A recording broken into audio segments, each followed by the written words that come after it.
Hello, my fellow bookworms and bibliophiles, and welcome to Squirrel's Bookshelf. I'm Jess, head squirrel, and this is Marley. He's not a squirrel, but don't tell him that. Welcome to episode 1 of my banned book series, where we talk about the stories behind the stories and walk through identifying those first editions and early publications. Today's banned beauty? The Handmaid's Tale by Margaret Atwood. Now, not only is this episode 1 of this series, but this is actually my first YouTube video on this channel. So, hope y'all enjoy it.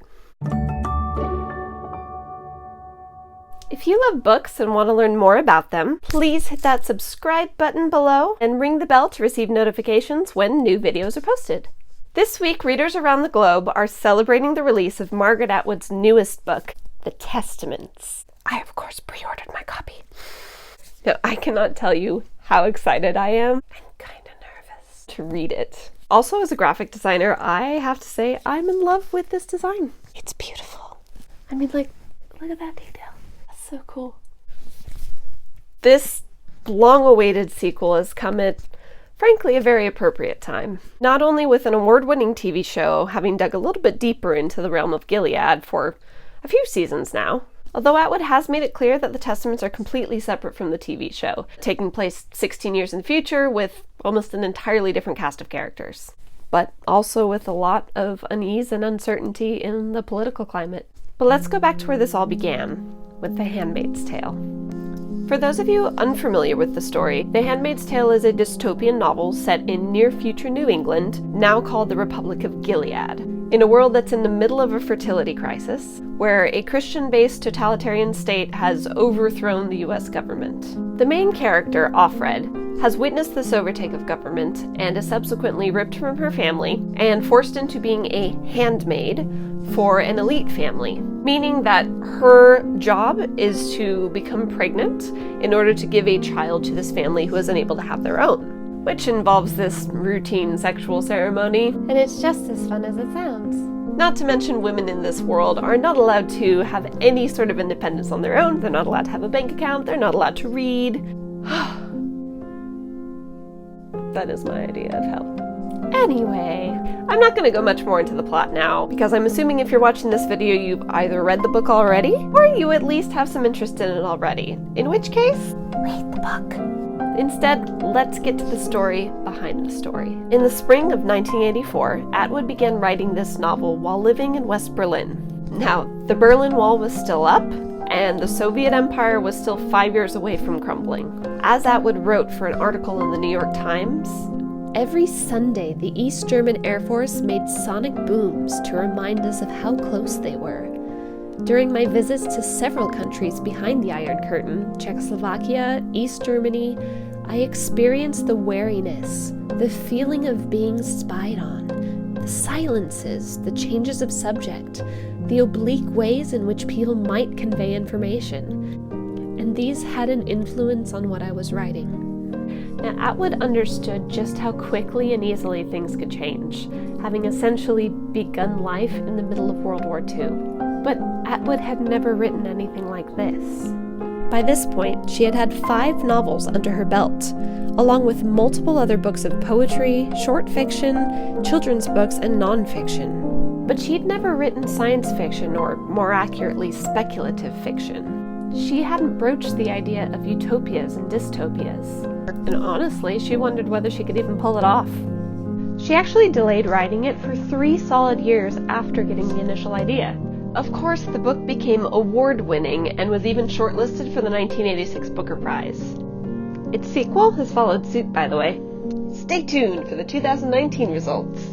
So being part of this series of videos, it goes without saying that this book was banned. Of course it was banned, or at least challenged in several schools across the US, mostly for its disturbing sex scenes and appearing to be anti-Christian, which it really isn't necessarily. In fact, The Handmaid's Tale was on the American Library Association's list of top 100 banned books in the entire decade for both the 1990s and the 2000s, which just elevates it further in my opinion. Nothing sexier than a banned book. Jump to 35 years later, and The Handmaid's Tale has been given a place next to 1984, and Brave New World as one of the most influential dystopian fictions of all time. And there's a very good reason why. As she sat and wrote this novel, originally in longhand on yellow legal notepads, she self-imposed one distinct rule. She, quote, would not put any event into the book that had not already happened, nor any technology not already available. No imaginary gizmos, no imaginary laws, no imaginary atrocities. God is in the details, they say. So is the devil. And it's completely true. The modesty clothing worn by the women of Gilead was taken not only from totalitarian regimes throughout history who've used clothing as a means of both identifying and controlling people, either by banning or enforcing specific items of clothing, but also from Western religious iconography, which makes sense given the fundamentalist Christian setting.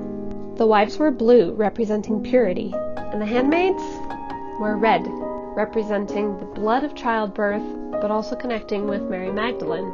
The bonnets that hide the handmaids' faces have an interesting origin. Now, Atwood has admitted that they partially come from mid-Victorian costumes and nuns, but also apparently from a 1940s package of old Dutch cleaner that scared her as a kid. I don't blame her.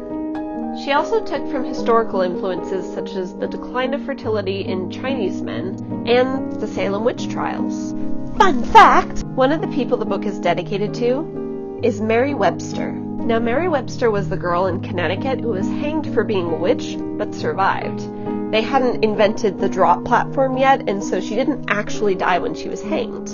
Mary Webster also happens to be the ancestor of Margaret Atwood. However, Atwood wasn't solely influenced by history. She was also influenced by the atmosphere of the 1980s themselves, a decade in which she recounts there were already pushbacks to the gains in feminism from the 1970s. Quote, people were already saying that they would like to reverse all of this, that they would like women to be back in the home in their rightful sphere. And since its publication, Atwood has noticed more things from her book happening in the real world. Yeah, there apparently was a spin-off Catholic sect that decided to call its women handmaids. Yeah. Another fun fact, though, it wasn't originally called The Handmaid's Tale. So what was the original title? Offred, the name given to the central character, named such as she is the servant of Fred, her master.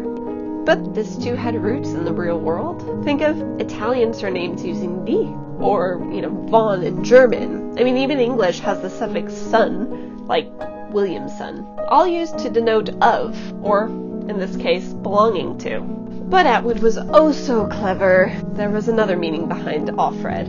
It was terribly close to the word offered, as in religious offering, or, victim of sacrifice. Along the way, though, the title was changed to The Handmaid's Tale.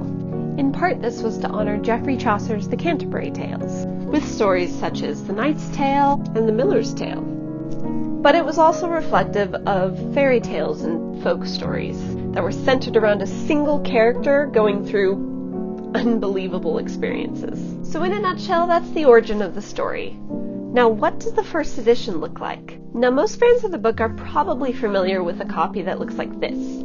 This was actually only the first American edition, published by Houghton Mifflin in 1986. The first UK edition, published by Jonathan Cape also in 1986, used the same image on the dust jacket, as did the first paperback edition. But the true first edition?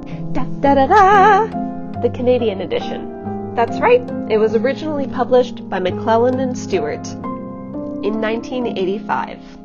The surreal dust jacket was designed by Tad Aronowitz, and the backside featured a photo of Margaret Atwood. Now, the book actually went into a second printing a full week before the first edition was published. This one has no mention of the second printing, so it's a genuine first. And it's all mine. My copy is also not price clipped, so you can see that it was originally priced at $22.95. Canadian dollars, of course.